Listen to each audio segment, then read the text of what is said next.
Welcome to the Monday edition of Dividend Cafe. We are going to cover quite a few things today. The excitement continues in markets. I am back here in New York City, but obviously the time I was away were a few days for the history books. And I'm going to recap some of those days here in the Dividend Cafe today to give you an idea of exactly where we've been, where we are across financial markets, not merely the stock market that has most people's attention, but getting a better understanding of where we are in the bond markets, currency, all of these things that are really at such a pivotal point in this part of the cycle coming out of the president's announcement on April 2nd regarding intended changes in trade policy. So let me just quickly get out of the way the action in the markets today. The market opened up over 300 points. It went up a little more from there.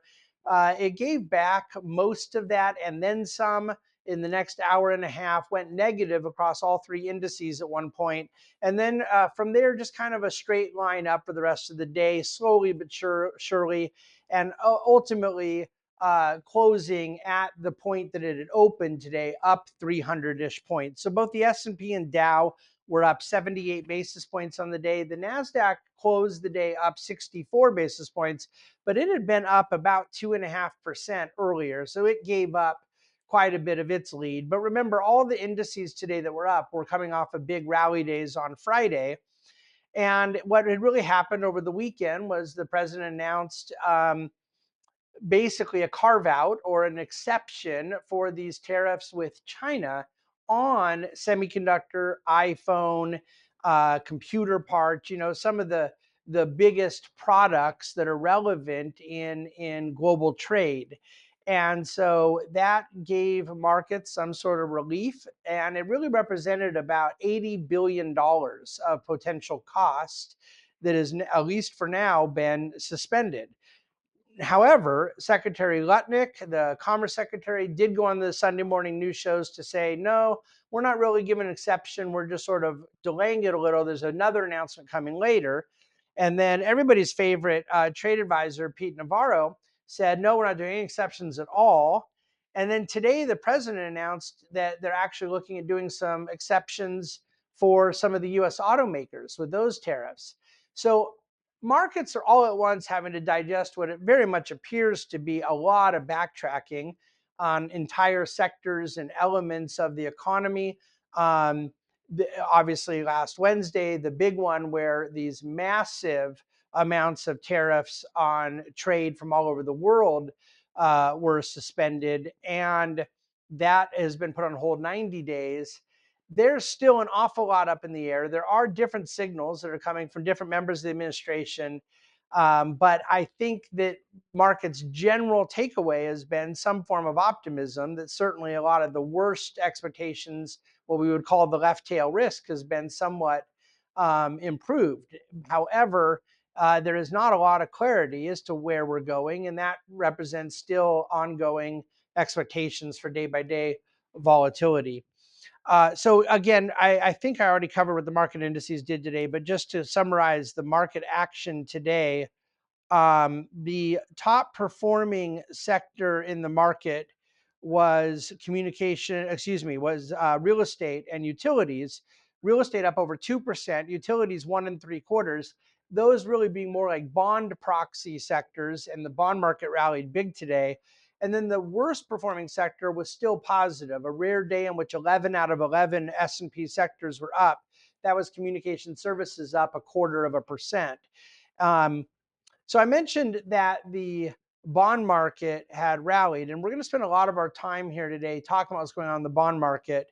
But first, let me just say that if you go back to the beginning of 2022, a 60-40 portfolio coming into today, 60% S&P 500, 40% the bond market index, is now up a whopping total of 2% per year. So again, that's cherry picked on the fact that 2022 was a big sell-off in both markets, and now these last couple weeks have been a big sell-off in equity markets, and so the bookends of that period of time aren't helping the case, but nevertheless, they're real start and end dates that are alluding to this very, very choppy market for a 60-40 asset allocation, and speaks to a lot of the narrative that we have in terms of the type of market that we're in. In a much shorter period of time than 3.5 years, we could look at the last 1.5 weeks and see that on Thursday, April 3rd, I mean, it feels like ancient history, but you're literally just talking about 8 market days now, 8 trading days since the president's Rose Garden announcement that took place after the market closed on Wednesday, April 2nd. On Thursday the 3rd, the market was down 1,700 points and bond yields dropped quite a bit, meaning the bond market rallied. Then the next day, Friday, the market dropped 2,200 points and bond yields were still dropping. That Thursday Friday combo represents the third worst 2-day sell-off that we have had in the market since Black Monday 1987. There was one 2-day period that was worse than COVID and one 2-day period that was worse than the financial crisis. So this is getting into the archives and almanacs here, if you will. Monday, April 7th, just 1 week ago, markets were down 350 points. There was a spike in the middle of the day on the false alarm that there had been a suspension of the tariffs. That would prove to be a real alarm on Wednesday. But bond yields on Monday did start to go higher in the second half of the day. And that seemed odd based on the fact that equities were still selling off. However, the deleveraging theme made the most sense and still does to me, that there were just people that needed to sell off from their risk assets dropping, and bonds were the thing that they could most easily sell. That continued on Tuesday, April 8th. The market was down only 300 points. The S&P was down another 1.7% and got into bear market territory. At that point, it was now down over 20% from its high and hitting that threshold of bear market. Then the overnight action Tuesday going into Wednesday, where the futures were down 1,000 points. We got down in the real market on Wednesday, April the 9th, 700 points. And it was about 3 hours, 4 hours after trading began that the president announced, okay, I'm now suspending all the tariffs I announced for 90 days as we try to work out deals with all these other countries, other than with China, where we're keeping that on and in fact escalating it because of their retaliation. So markets went up 3,400 points from that point. They closed the day up 2,700, but they had been down 700. S&P was up almost 10%. The NASDAQ was up 12%. Just a massive rally. And yet bond yields were still going higher. So this is setting up why I want to bring up some things with the bond market in a moment. Thursday, the Dow dropped 1,000 points. At one point, it had been down 2,000. So we were still living in this really violent up-down volatility, not merely 300-point ups and downs, which is actually, a rather sizable up-down movement, but I mean 4-digit up-down movements, not just 1% in a day, but 3 or 4 or 5% in a day. Oil prices were dropping, not a surprise on concerns of declining growth expectations, but bond yields were climbing. The dollar had its worst day in 3 years relative to a basket of other currencies. So then Friday, the markets were up and down all morning, had been down 350 points at the low, but then rallied 1,000 points to close up 650. So this crazy intraday volatility cuts both ways. It doesn't always mean down. It doesn't always mean up. By definition, volatility is two-way, speaking and reinforcing to the folly of market timing. Then we get to today. Futures had been up after the announcement over the weekend about these carve-outs for phones and semiconductors and things like that.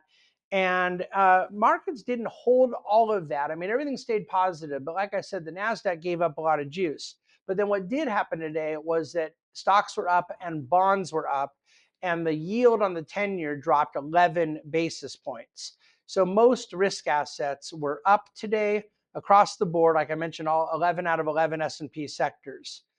The bond 10-year right now, the 10-year bond yield is at 4.38%.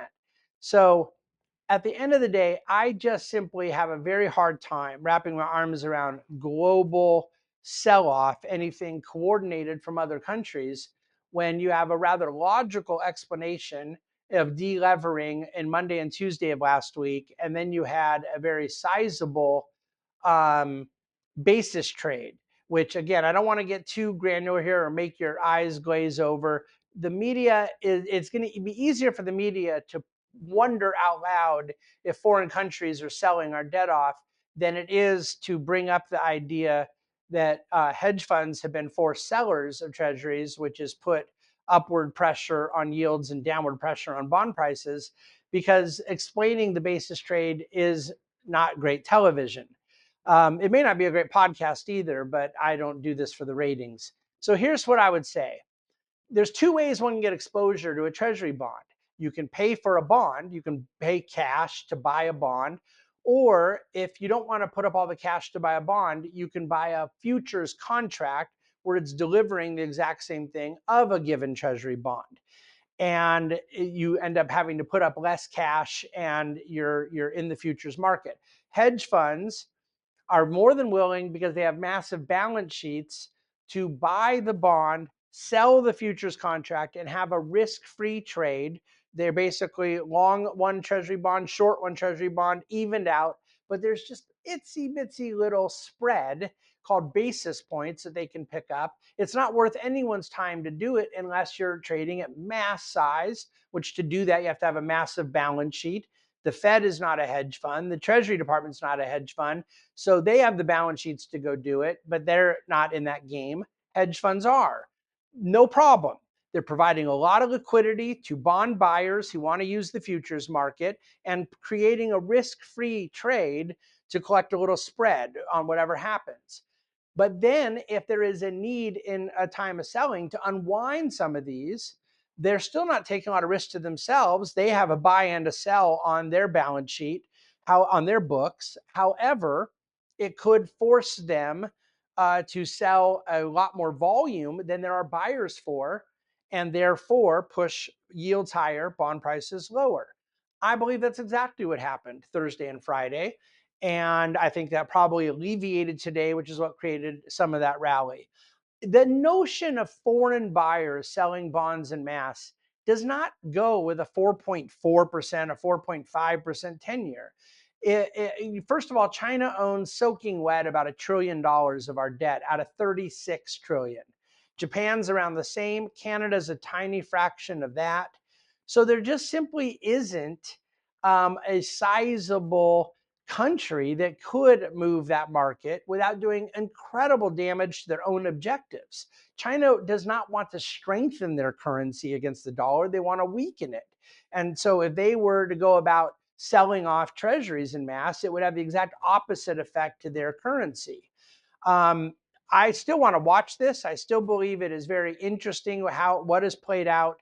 And I'm also glad that if it was indeed basis trade explanation, that the Fed didn't have to come in and backstop the market, which they did in March of 2020, albeit the violence that was going on there was far worse. So that may be a little more granularity and wonkiness than you wanted, but I think it was important. You notice that I'm like, what am I in? 15 minutes in almost to the podcast, and I haven't even talked about the reconciliation bill, Speaker Johnson last Thursday afternoon, getting through the next hurdle where both the Senate and House have agreed upon a budget framework. So you've had now 3 chances for this thing to die, and all 3 got through by a 2-vote margin in the House. And therefore, they now have a chance to get a bill into reconciliation. They could even still get it done to vote on before Memorial Day. There's also a ton that could still mess this up, because many of the people in the House GOP who voted for it have said they're not going to vote for the final bill if they don't get additional spending cuts they were promised. And additional spending cuts could jeopardize Senate votes for it. Additionally, there's not specificity yet as to what tax cuts are coming or not coming. And there are some people that have said, we want a SALT deduction limit up to 30K. Right now it's only 10K. Others have said they're against that. Some want no tax on tips. Others have to figure out how to pay for it. There's a lot of wood to chop on it, but they have agreed on a budget framework that matches the Senate and the House. Now they can go into conference and reconcile this bill or not. But that is still a big deal that looms over markets. I've probably given you enough to chew on for now. I don't have a whole lot more to say other than tomorrow is another day in markets. And as you've seen from the last 8 days, up down movements. I don't expect normal days for some time. This includes stocks, bonds, currency, oil markets for that matter. And at some point, this conversation is going to transition from the day-to-day trauma, the day-to-day uncertainty, volatility, what the president said, what Pete Navarro said, what the secretary said, all those things moving up and down around announcements. We have a big meeting with Japan on Thursday. We do not know at all where things stand with China. So there's plenty still, percolating in that particular conversation. But then there's also the economic fundamentals behind all this. What's going to happen with jobs? What's going to happen with wages? Are we tipping in recession just from the uncertainty of the last month or not? I am a little less sanguine about the possibility that we just economically skirt through. It's already been done. But in the meantime, the free fall of markets, at least for now, appears to have stopped. And that has a lot of people feeling better. But I think there's a lot of wood to chop to feel that we're on the right footing economically. And that is, playing out on a number of different fronts. So all that to say, there's no rest coming anytime soon from where we sit. I'm going to leave it there. Reach out with any questions anytime.